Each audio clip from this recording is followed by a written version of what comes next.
Esse é o ponto que eu acho curioso, porque você não tem a quem copiar. Porque Isso. quando você recebeu o seu treinamento de cirurgião vascular, você tem que passar por uma quantidade que nem é pra você tirar o brevet de piloto de avião. Quantas horas você tem de cirurgia? Quantos catéteres você passou? Essa é a conta, né? Você consegue quantificar isso. Então, para esse treinamento de cirurgião vascular, você tinha essas horas e vai. Mas para o resto, não há treinamento.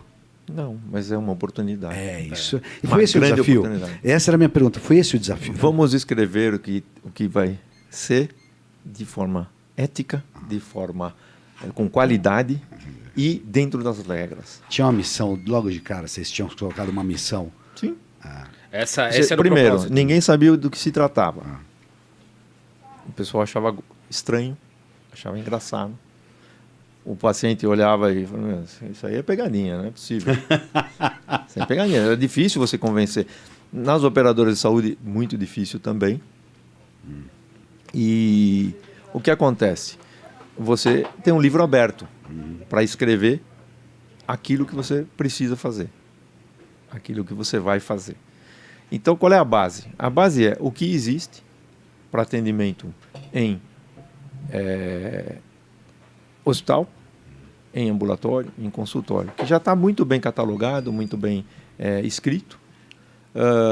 Você tem a ética médica e você tem a técnica. O que é indicado e o que não é indicado. Vamos seguir por aí. E você não pode perder o foco. Sim. Com isso, você começa a trazer uma experiência que ninguém tem, executando lá. Então, por mais que as pessoas venham criticar ou tentem impor uma metodologia diferente, você debate e destrói as ideias ruins. Teve muita resistência nesse início? Teve muito. Num primeiro momento, as operadoras tentavam usar isso para baratear custo de hospital. Eu vou tirar o paciente. Sim. A ideia não era exatamente investir na atenção domiciliar, provavelmente. Como não era investir em clínicas de hemodiálise, como a gente estava conversando aqui agora há pouco, ou como clínicas de quimioterapia. Só que nós fomos usados durante muito tempo para baratear o preço da quimioterapia, da prematuridade. Nós tínhamos um programa logo no início que chamava-se Baby Care, que era para retirar nascituros prematuros mais precocemente do hospital. Naquela época, para um prematuro sair do hospital, era lógico que ele tinha que chegar pelo menos a 2 quilos. 1,950 kg, 2 quilos. E você tinha crianças que estavam nascendo cada vez mais prematuros e sobrevivendo. Então ficavam no hospital por muito tempo. Nós começamos a tirar com 1.900, com 1.800, com 1.700, até que chegou uma hora que parou, abaixaram os preços de algumas coisas, o que acabou não tendo mais tanto paciente, o pessoal começou a dar alta para precoce. Olha, Foi injetando eficiência, ele foi injetando eficiência no sistema. Mas o que eu acho reduzindo legal, o custo, e é a graça, né? pensar fora da caixa, ele se aplica a qualquer coisa. É a lei das consequências não intencionais. Né? E tem o exagero também. Recebemos várias propostas de tentar criar, por exemplo, um serviço de gestante, onde você fosse monitorar em casa um descolamento prematuro de placenta. Isso é irresponsável.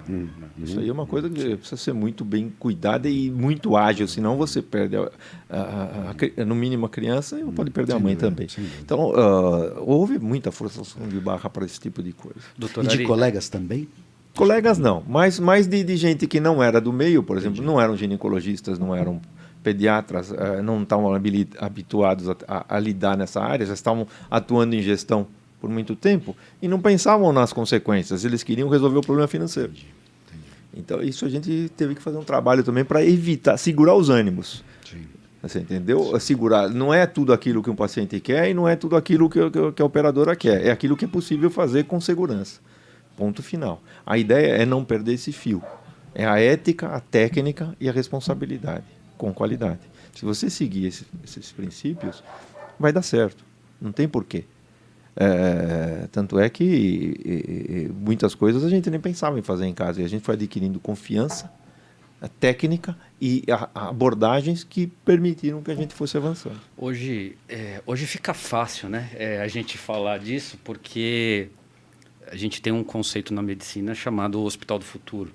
Né? Então, assim, o Hospital do Futuro, ou Hospital Tecnológico, né? Ou tem vários nomes para isso, mas o mais comum é o Hospital do Futuro, que eles imaginam, tem vários exercícios disso, de como que será o hospital, né? Nas próximas décadas, né? E o que essas ideias têm em comum é que cada vez a medicina vai deixar de ser hospitalocêntrica, né? Isso é uma tendência, e que talvez os hospitais tenham só leitos de UTI ou de pacientes graves, porque a tecnologia hoje permite esse melhor cuidado dos pacientes nas suas casas. E aí a minha pergunta... Gostei. Essa é a minha pergunta. Né?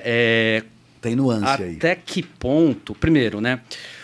Quando que o senhor percebeu assim, o negócio dá certo? Sabe o momento de acelerar? Então, estou falando enquanto o negócio, né? Então, temos uma empresa, parece que dá certo, a gente está entregando resultado, a gente está injetando eficiência, a gente está fazendo as coisas. E aí, sabe, aquela confiança que fala assim, não, agora deu certo, nós vamos acelerar. E esse momento, de fato, coincidiu com a aceleração que ocorreu da empresa. Olha, a aceleração aconteceu antes, mas a certeza de que conseguiríamos ir para frente e multiplicar o sistema levou uns 10 anos. 10 anos. Porque é difícil você... Hoje se usa muito cooptar os médicos, mas é catequizar os médicos para que pudessem pensar dessa maneira e trabalhar dessa maneira. Gente, você não está no hospital, não adianta você ir para a casa do paciente e tratar como se ele estivesse dentro do hospital. Não é isso, a proposta não é essa. Se você for tratar como no hospital, é porque ele precisa estar no hospital, então você está tratando ele no lugar errado. Simples assim. Não dá para forçar a barra, São né? adaptações, não dá para forçar a barra. Então, no começo, era muito difícil. Difícil conseguir pessoas para trabalhar, para multiplicar, porque até então era artesanal. Éramos nós três, o pensamento era muito claro, as soluções eram muito claras, porém, a gente não conseguia replicar isso, ou desconstruir o pensamento do colega que ia trabalhar lá. Então demorou um tempo, começaram a entrar médicos geralmente recém-formados, médicos com mais experiência dificilmente se mostravam interessados nisso. Só que esses médicos recém-formados tinham um viés muito hospitalocêntrico e tinham dificuldade de entender como poderiam fazer a coisa mais simples, ética e com boa técnica.